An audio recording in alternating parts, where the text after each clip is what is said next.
Hey there, welcome back to the Find Your Voice podcast. Today is episode 36, and today I want to talk a little bit about money. And I want to talk about how I organize my money. I'm going to have my phone here because I have a bunch of apps and just in order to not forget. So staying organized with your money is so important. There was a time when I was completely disorganized and I really kind of flew by the seat of my pants when it came to money. It came in and then I just spent it, right? So I would basically live paycheck to paycheck. Well, I never got a paycheck, but gig to gig when I just did a lot of singing and having gigs out there. And then my students would usually pay me monthly. You know, those who had ongoing lessons here with me in my studio. And yeah, just I kind of knew I would just calculate and I'd just add it up. It's like, oh, this is how much money I made this month and this is how many bills I have. Okay, this is enough. And then I could figure out, okay, this is how much more I have to spend. And I usually would spend it. I never really saved a lot in the past. Then this ordeal happened where the collection guy was here at my house when my daughter was very little and I found myself with no help. And that's when I, of course, decided I have to be more responsible and I have to do something to where this can never happen again. Now, admittedly, of course, after the twins were born, there was so much more chaos than I had ever anticipated. And it just caused me to not do my tax return. It's not a return, but to turn in my taxes, which then caused the German IRS to tell me like I had to pay 33,000. So I recently transferred 33,000 euros, of which I'm going to get a part back because they just estimated it, but I hadn't, we'll take care of all of that. But only because I'm very organized with my money and I have places where my money goes to where I don't spend it all, did I find myself in this really blessed situation to where I could just pay my bill with the IRS. That's not fun because if you don't pay your bill, they come and get your house. I don't know how it is in other countries, but the German Finanzamt, the IRS, they're very quick. They don't care. It's like, we're just going to sell the house for the lowest price ever so we get our money and we don't care what happens to anyone. You don't want to owe the government money. But I want to talk a little bit about how do I organize my money nowadays? How do I know where it goes and how it comes in? So one very crucial app. So years ago, I started listening to the podcast like every single day. I binged listened for a while to Dave Ramsey's podcast. You may be familiar with him, but basically he has these baby steps and he says you don't need any debt in life. It's good to do zero debt. Basically, you also want to pay off your house, pay off the mortgage and everything, pay your car cash and everything else. It's just all about cash. You can have a debit card, which it's all good. No credit card, even if you pay it off. So, but anyway, whatever he has to say, the gist of it is don't do debt. And you have to start, have to have an emergency fund. You start out with $1,000 of emergency fund, and then you expand that to where you have a few months covered. And I did have that. When the twins were born, I had like 4 months or so of expenses covered. And I did use most of that up. And then it just was so much more chaos than I had thought. But Dave Ramsey has an app, which I have been using for years. And I actually have 2 accounts because I actually use one account for my business. And it's really cool. It's called EveryDollar. And what you do is you have to account for every dollar. You want to do a zero-based budget so that you designate every single dollar, like where does it go? In my case, mostly euros. I do get paid in dollars a lot, but then I have to pay a lot in euros. Because I live in Germany, it's a little bit complicated.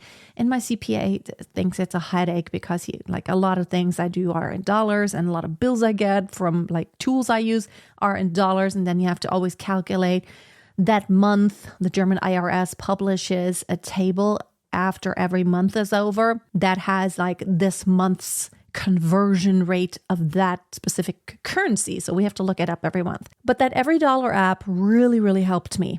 I have one account for my business, which I put in all that comes in, how much revenue did I make? And I usually base it on the last month, that's the money I'm going to use this coming month. How much did come in and how much has to go out. So in my businesses, there are pretty steady expenses also, like I have to pay my team. I have to pay a bunch of tools and you have to run a website and all these, PayPal and Stripe, they take an amount, they take a percentage of, whenever people pay you. But then that's tax deductible, those fees. And so, yeah, one thing is in that my business account is there. But of course, the way I organize my business, I have now pretty well, actually, it's working really well. I've gotten into the habit of after every month is over, I print out all the invoices that came in to me that I have to pay, like all the tools like Zoom and like all these different tools that I use online. I print out all the stuff because the German IRS actually wants all receipts in paper form. So I save it on my computer and I print it out and then I put it in this folder. Hold on, I can actually show you. If you are on YouTube, I'm going to show you. So I have two folders right here. One is for, let's see, this is the previous year. So anything that is still coming in for 23, I'm still putting in here. You can see there's still a bunch of stuff that I'm sending off. I finished really everything off and sent it off to my tax consultant. There are more things that came in. So that's before we can finish 2023 and actually turn it in. This has to go there. And like anything I still, find is going to go in here. And this is the current year. And you can see this is like 12 months. It's this file folder with these tabs. I have 12 tabs. And that way, so after January, I put everything in here. And then after March is done, we always send it off after the quarter. I send it to my tax consultant. They take care of it and put it all in and then turn it in at the IRS. So that's what they base the sales tax on. And I don't know, like I know in the States, not every state has like sales tax for actual, for service. Yeah. If you do anything that is a service. Here in Germany, it depends what kind of service you provide, but most services, you have to pay sales tax 19%, which is, it's a lot of money. It's basically almost 1/5 of your revenue that you're paying in just sales tax. That is not even, that's not even including like income tax. And Texas also doesn't have state income tax. So whenever I move to the States, I'm just going to have to pay, because I do a service-based business, I'm just, as far as I have found out, I'm pretty sure that's correct, I only pay federal income tax. So I'm going to save a bit on taxes, which that is not the main reason why I'm going to the, why we want to move to the US. So every dollar for my business. And the way I made it easy for myself to print out all the receipts, I have this table in Notion, and I shared how I use Notion. I have this table in Notion where I have all the tools, and I have a table where it says, this is like on the 5th every month it comes out. Or if it's like an annual subscription, this is when it comes out. So I always have it on my radar.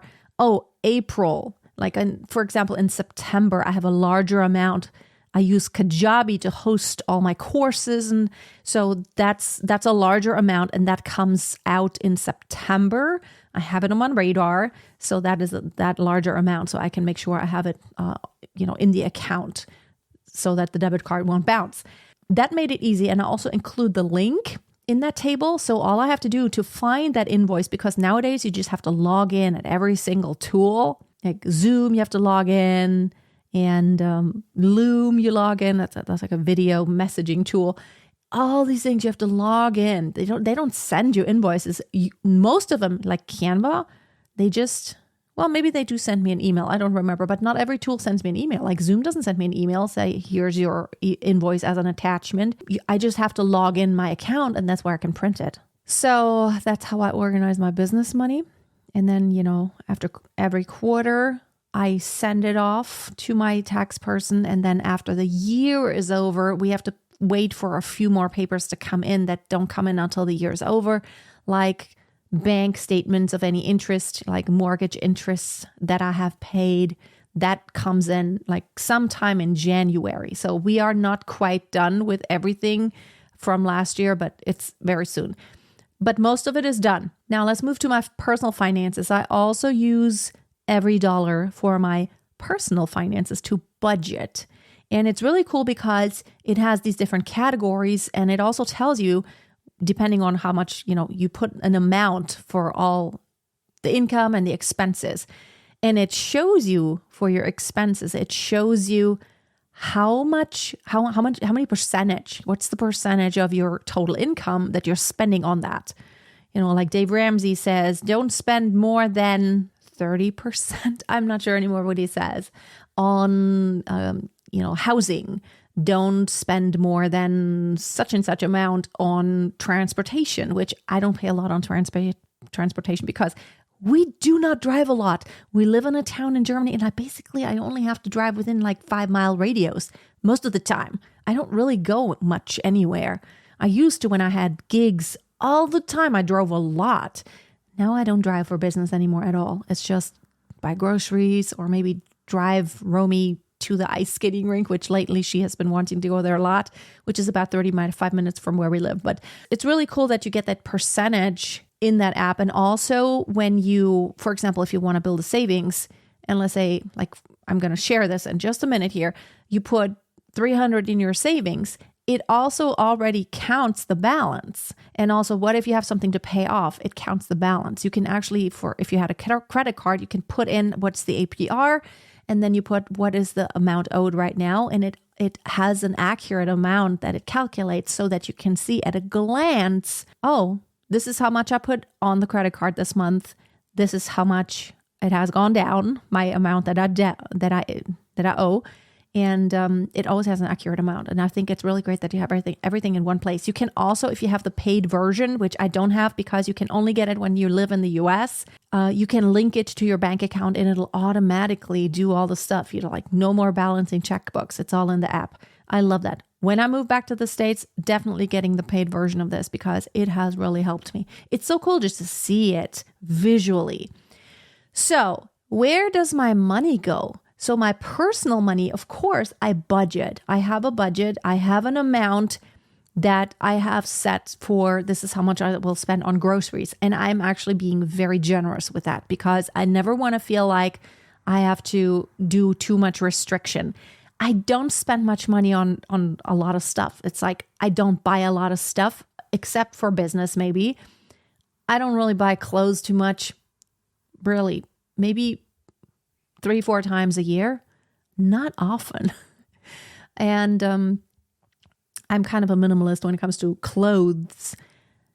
And we haven't been going on vacation since the twins, which we want to start again, but I don't really do much. So I would rather have more money for groceries and I don't splurge really, but I just want to buy what I want to buy and not think about it.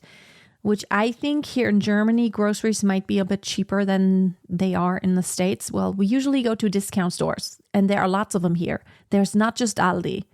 Aldi is one of them. There's Aldi and Lidl, and I know Aldi is like pretty much everywhere in the States now. Lidl is in some states, but we also have like Netto and Penny, and there are a bunch of other ones that are discount grocery stores, and so they're everywhere. We always go there. We rarely go to this really expensive grocery store. It's Edeka, but that's where we go when, they have some things that you can't get at Aldi or Lidl. And if we want something specific and, we look for, if you are looking for agar agar, which is a vegan gelatin, which I'm not vegan, but I made a recipe once and it called for agar agar. I'm like, what in the world is agar agar? I don't know if it's the same name in English, but it's plant-based. That's something that only Edeka would have. And that's where I would go there. So for my groceries, I have the set budget. And now we get to the important stuff. In order for my money not just to leave, of course, I have bills to pay for the house. I still have a mortgage, of course. And I have Let me tell you, right now I'm paying 380 euros on heating, like gas heating. I have a gas heating system in the house. 380 euros at this time. Let me not even get into politics or why this all is, why it's gotten so expensive. But I pay a lot of money for electricity and heating. And then there's the water bill, which has gotten so high too. I don't know why. It's just crazy. And then, phones, all the utilities that you have to pay.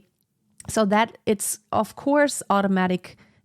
They do a draft automatically. You sign a paper with the company, like the utility company, and then they automatically take it from your account each month. It's not a transfer that I do. It's not even automatic bill pay, but it's like they just SEPA. They just take the money, whatever it is. So that all comes out automatically. My health insurance does the same. It all comes out automatically. And right now I'll pay like more than 700 euros in health insurance, which I know is still very cheap because my children are on there too. I know in the States that is going to go up. And then what do I do? So I have my expenses, and then I want to share a few apps. So I have a few bank accounts, and that is because it's designated. I'm designating different purposes. So of course, there's my PayPal and Stripe, which Stripe is really only where it goes temporary, and Stripe, when someone makes a payment to me with a credit card using Stripe, it automatically will be transferred to my linked bank account, my business account. It automatically goes there. Now my PayPal account, I have linked to 2 different accounts, and I can decide where it goes. Now in Germany, I'm a freelancer, so I don't have an actual, I don't have an LLC or something. I am a freelancer. So I don't need to actually separate out business and personal, but I try to do that as much as possible. So then I have 2 German bank accounts. The one bank account is also the bank where I have my mortgage, and I also have a retirement investment account there. This is all automatic for my retirement investment account, which the German government retirement. The thing here is that this is not my money. It's a solidary account. So it's not like which I don't like this about how Germany set this up. This is something I like better about the States. If you have like the Roth IRA or the 401, is it the 401k? That is your money. That is your account. In Germany, you pay from your paycheck, and you can't say, I don't want to. It's an automatic amount, comes out every single month, and it doesn't go to your account. It's just for everyone. We always say here in Germany, because in 20 years, there's going to be a lot of old people. I mean, there are a lot more old people now than there was like maybe 20, 30 years ago. There will be so many more old people and retired people that are going to draw their retirement. And there are going to be so many less young people who actually work, who are going to actually just pay all of that. It's going to be a problem because your retirement payments are never linked to you. You're not directly going to benefit from this ever. So that comes out, but I have a separate retirement investment account that my bank set up. And there's a little bit of money that the government does contribute. Like if you have extra children, each child, you get like a bonus for that. So I have that set up. The next thing I have a Wise account. Now, if you ever, even if you just travel, sometimes this is so useful because you can set up accounts in different currencies. So I have a dollar account, like US dollar. I have a euro account. I actually have a British pound account because I have traveled to the UK, and that was very practical. I could just use my debit card there. Very handy. And I could transfer money into this from my PayPal or from my account anytime, very quickly, instantly, really. And very useful. And it's also it's going to be useful for the future because I'm going to need to send money if I want to set up my business in the US and do this E2 visa, which is for investing in a business. I'm going to have to transfer funds into my business account in the US which, I can put it into Wise in my dollar account. And from that, it's going to easily go into my business account. It's all very complicated, but with Wise, it's very easy. And the cool thing is also, it's like these are extra accounts. So I have another Euro account there that I can use to designate it for like a very specific purpose. This is kind of my emergency fund, my Wise. Then I also have an investment account at one of my banks. So I have a savings, a checking, and another investment account. I have two banks where I have investment accounts. The one bank holds the retirement investment account and the other one, the regular. I have to find out what happens to my retirement investment account when I move to the US and I no longer live here in Germany, if I can just like get the money out and, take it with me, because that's my personal money. I have that. And then I also have an eToro, which I've made really good experience with that. It's the eToro app. It's you could just buy stock and do investments. It's very uncomplicated. You just transfer money into that and then you can invest it in different stocks. I did that and I put a little bit in there whenever there's something extra. Now, my main investment account where I have like all different stocks and funds, that automatically every month I have a set amount that like I actually have a monthly savings plan where it's gonna buy a little bit of this stock and a little bit of that stock and a little bit of that stock. Like I invest in Apple a little bit every month, and I've had Tesla, which sadly I had to sell all my Tesla because of the IRS. That was a lot. That was a lot. That made so much profit. And in Germany, when you take out your profit, like from stock, you pay 25% tax on that. Just as a side note, which that really hurt. So all my banking apps, then I have something else called Mintos, which is really cool. Like mint, as in mint, Mintos. And this is where you can also make investments, and it is P2P loans. But you don't do it personally, of course. You just you transfer money into your account there, and then it's used to provide personal credits. And then as people pay back, you're just part of this large fund that you pay into, and then like they take care of everything. And it's really cool because it's, I would say, about 10% return. Like that's pretty good. And so I always let my money work. I try to put as much money as possible into an account where it's not just sitting there. And then, of course, inflation will just cause it to be worth less and less all the time. I'll try to make my money work for me. That is how I organize my money. Let me think if there's anything else. It's just, I try to have cash. I really try to pay cash. Like, for example, when I have my budget for my grocery budget monthly, I try to just take out the cash, because here's the thing. The psychology is when you have cash and you spend it, it feels different. It hurts so much more when you have 100 bill or even a 50 bill and you're giving, you buy groceries and you give them all these 50s. It really feels so different than just swiping your debit card, which, it's going to come. Just having that physical feeling of I'm giving away this money, and like the 50 bill is like, that's a lot. It's worth something. And then you give it away. With a card, it's not that feeling like I am physically giving something. And I like the way cash feels, but there are rumors that, I don't know how it is anywhere else in the world, but in Europe, they want to get rid of cash. I don't know if they really can, because it's actually in our Grundgesetz, which is like the Constitution.